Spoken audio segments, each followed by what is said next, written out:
देखो अपन ने जो यंत्रों के बारे में बात कर रहे थे, छोटे छोटे यंत्र थे, इनके बारे में जो बता दिया था मैंने। अब करेंगे अपन अनुयंत्र। इसका क्वेश्चन आता है कि अनुयंत्र किसे कहते हैं। Accessory instrument. अपन ने पहला तो मुख्य प्रधान यंत्र कर लिए, जितने भी थे ना, जितने भी तरह के, उनका मतलब आचार्य वाघभट्ट ने क्या बोला था कि आवश्यकता के अनुसार कितने भी बनाए जा सकते हैं, ठीक है। लेकिन आचार्य सुश्रुत ने फिक्स बताया था भाई 101 होते हैं। लेकिन अपन आचार्य सुश्रुत की बात ही नहीं, क्योंकि अपन पता है फर्स्ट ईयर में भागवत पढ़ रहे हैं, तो सुश्रुत फाइनल ईयर में स्टडी करेंगे, तो फाइनल ईयर में देखेंगे वो। अब करेंगे अनुयंत्र। असेसरी इंस्ट्रूमेंट, ये क्या है, संख्या में 19 है। कितने हैं, 19। अब देखो, इनको यंत्र बोलना गलत बात है, लेकिन किसी ने कुछ बोला नहीं, टिप्पणी नहीं की, बस आचार्य ने बोला है, सुश्रुत ने बोला है, ठीक है, भागवत ने बोला, चरक ने बोला, तो ठीक है। चरक की तो बात नहीं, आचार्य भागवत और सुश्रुत की बात करते हैं। तो बस माना है भाई, इनको भी यंत्र माना है। क्या है ये, अयस्ककांत। अयस्ककांत क्या होता है, चुंबक। चुंबक की सहायता से भी अपन चीज़ें बाहर निकालते हैं, जैसे कोई लोहे की वस्तु खा ली किसी बच्चे ने, तो उस चुंबक की सहायता से बाहर निकालते हैं, तो अयस्कांत। डोरी, किसी मतलब धागे की सहायता से भी उस सल्ल को बाहर निकालते हैं। वस्त्र, किसी मतलब वस्त्र यानी कपड़े में पकड़ के बाहर निकालते हैं। पत्थर, पत्थर का भी यूज करते हैं। मुदगार, मुदगार यानी एक तरीके से जो इंची टेप टाइप का होता है ना, नापने का अंतर, वो। लकड़ी, आंत्र, जीभ, बाल, वृक्ष शाखा, नख, मुख, दांत, काल, पाक, हाथ, पैर, भय और हर्ष। अब इनको भी देखो यंत्र बोला है। क्या बोला है, अनुयंत्र बोला है कि ये सहायक हैं, कि सल्ल को निकालने के उपाय को जानने वाले बुद्धिमान वैद्य अपनी बुद्धि के अनुसार अनुयंत्रों का विभाजन यथा स्थान प्रयोग करें। जैसे कि अब आप बोलोगे सर जीभ का कैसे यूज करते हो, आपने कभी देखा होगा जीभ से बाल मतलब आंखों में जब बाल चले जाते हैं ना, जीभ का यूज करते हैं, ठीक है। अब बाल कैसे करोगे, कोई बारीक वस्तु है, कोई पतली चीज है, बाल का पता नहीं किस जो ये बोला कि बुद्धिमान वैद्य, तो इनको भी यंत्र बनाया, क्या, अनुयंत्र बनाया सहायक, कि बुद्धिमान वैद्य अपनी इच्छा से इनका यूज कर सकता है। अब देखो हर्ष है, हर्ष यानी मान लो आपने कोई चीज़ ट्यूमर बाहर निकाली, तो आपको खुशी होगी कि नहीं होगी, तो आप खुशी में अच्छा काम करोगे, या फिर आप खुशी में आप बुरा भी कर सकते हो, ज़्यादा एक्साइटमेंट रहता है ना, तब आप ट्यूमर को हिला के छोड़ भी सकते हो। भय, डर से आप, डर रहेगा कि भाई जो अपन सर्जरी कर रहे हैं वो बिगड़ नहीं जाए, टेंशन रहेगी, तो आप फोकस रखोगे काम में। पैर, हाथ, अब पैर हाथ के, हाथ तो यूज होते हैं, हाथ को तो सुश्रुत ने माना ही है कि मुख्य यंत्र है। हाथ को तो आचार्य सूत्र ने बोला कि प्रधान यंत्र है हाथ। हाथ को अपन कैसे भी यूज कर सकते हैं, तो हाथ का तो यूज होता ही है। पैर भी यूज होते हैं, कैसे, अपन खड़े रहते हैं काम करते समय। पाक, पाक क्या होता है, पकना। जैसे कि आज आपको ऑपरेशन करना था, आपने 2 दिन वेट कर दिया, तो मतलब वो घाव बढ़ गया, या फिर 2 दिन बाद में वो घाव सूख गया, तो पाक आपने बुद्धि यूज ली, भाई 2 दिन बाद करते हैं इसका ऑपरेशन, 2 दिन बाद में ये थोड़ा ठीक हो जाएगा, ठीक सिचुएशन में आ जाएगा। जैसे कोई बच्चे को बाहर निकालना है, वो भी एक तरीके से सल्ली है। जैसे प्रेग्नेंट लेडी है, उसके बच्चे को बाहर निकालना है, ठीक है, उदर पाटन क्रिया द्वारा, तो आपने बोला कि 2 दिन नहीं, 2 दिन बाद करेंगे, एक तरीके से इसको और परिपक्व होने दो, माता का पोषण लेने दो, तो पाक, ठीक है। काल, वही टाइम, ठीक है। दांत, मुख, नख, वृक्ष शाखा, इनका मतलब बुद्धिमान वैद्य अपनी बुद्धि के अनुसार अनुयंत्रों का विभाजन यथा स्थापन। तो जैसा इनको भी, तो ये अनुयंत्रों के नाम आपको पता होना चाहिए। अयस्कांत यानी होता है चुंबक, ठीक है। तो ये इन जो जितने भी बताए ना 19, इनका भी इन्होंने यंत्र माना है। अब जहाँ पे टिप्पणी बहस चलती है, जब आचार्य बैठते हैं ना आज भी, तो इनको यंत्र नहीं बोल सकते।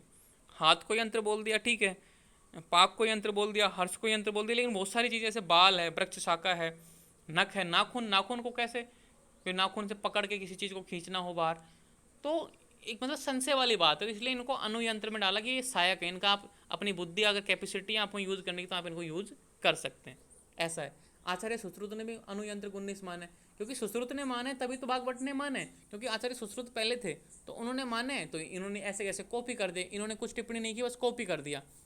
वहाँ पे लिखा हुआ था, आचार्य सुश्रुत ने बोले हैं, ठीक है मैं भी लिख देता हूँ मेरी बुक में, बात खत्म। तो इन्होंने बस लिख दिया और आगे कुछ नहीं लिखा। अब देखो यंत्रों के कर्म, function and blunt instrument. Function of blunt instrument, ठीक है, तो यंत्रों के कर्म है निर्घातन, पुलिंग आउट आफ्टर क्रेसिंग, उन्थमंथन, पुलिंग आउट आफ्टर ट्विस्टिंग, पूरण, आहरण, मार्ग शुद्धि, संव्योन, बंधन, पीड़न, आचूषण। तो ये आपको ये श्लोक याद हो जाए ना, तो अच्छी बात है, कर लेना, ठीक है, ये इंपॉर्टेंट है, देखो सबसे इंपॉर्टेंट क्वेश्चन है ये, यंत्रों के कर्म। निर्घातन, ठीक है, उन्मंथन, पूरण, आहरण, मार्ग शुद्धि, संवन, वंदन, पीड़न, आचूषण। उन्मन यानी उठाना, अब मैं बताऊंगा एक मीनिंग थोड़ा देर में, रुको।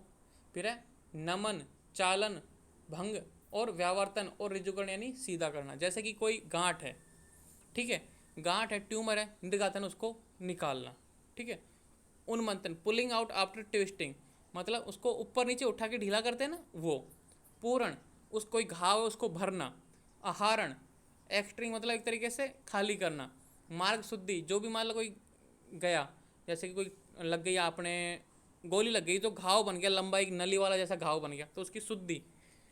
संवन, इकट्ठा करना, जैसे एक तरीके से आपने पत्थर, किसी ने पत्थर फेंक के मारा और टुकड़े टुकड़े हो गए और उसके अपनी बॉडी में जगह जगह उसके छिद्र चले गए, मतलब फैल गई वो चीज़, तो उनके जो टुकड़े टुकड़े उनको इकट्ठा करना। बंधन मतलब घाव को बंधन करना, बांधना। पीड़न, रबिंग, अपन दवाई फवाई लगाते हैं ना मलम पट्टी करने। आचूषण, सकिंग मतलब रक्त श्रावण करना, रक्त को बाहर निकालना जो गंदा रक्त होता है।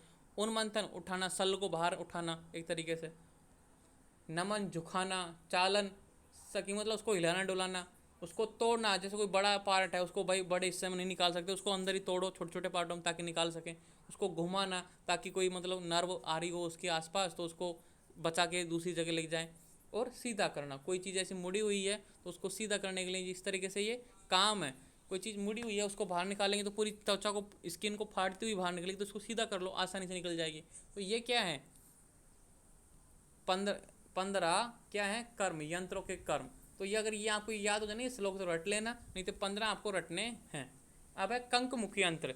कंक मुखी यंत्र मैंने बता दिया था कि स्वास्थ्य यंत्र में आता है। स्वास्थ्य यंत्र में सर्वश्रेष्ठ यंत्र माना किसने, आचार्य वाघभट्ट ने, कि सभी यंत्रों में प्रधान मतलब स्वास्थ्य यंत्र, जो मैंने बताया था ना पशु पक्षियों की आकृति के समान होते हैं, सिंह मुख, व्याघ्र मुख, वक्र मुख, तक्षर मुख, उन समूह में स्वास्थ्य यंत्र में मुख्य कौन सा है, कंक मुख यंत्र सबसे बेस्ट था, मैंने बताया था।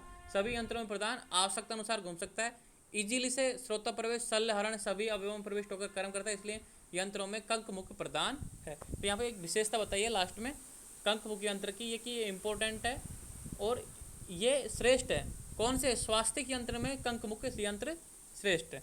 तो इस तरीके से ये चैप्टर पूरा होता है। रटने का चैप्टर है, कहने का मीनिंग ये है, समझने का कुछ था नहीं, बस आकृति बना रखी है, नाम से उनको पता चलता है, बस इतनी लंबाई होती है, इतनी चौड़ाई होती है, बस वो देखना है, क्या उपयोग होता है वो देखना, मतलब एक तरीके से हिस्ट्री टाइप है, समझ रहे हो ना, हिस्ट्री टाइप। हिस्ट्री में क्या होता है, पढ़ लो याद कर लो, जो समझने की चीज़ है आएगी, मैं बताऊँगा। अगला चैप्टर भी रटने का टाइप है, फिर जो आगे के 3 चैप्टर आएंगे वो ईजिली समझने के चैप्टर हैं, वो समझाऊँगा मैं आपको, ठीक है। तो ये क्वेश्चन करेंगे अब इस चैप्टर के।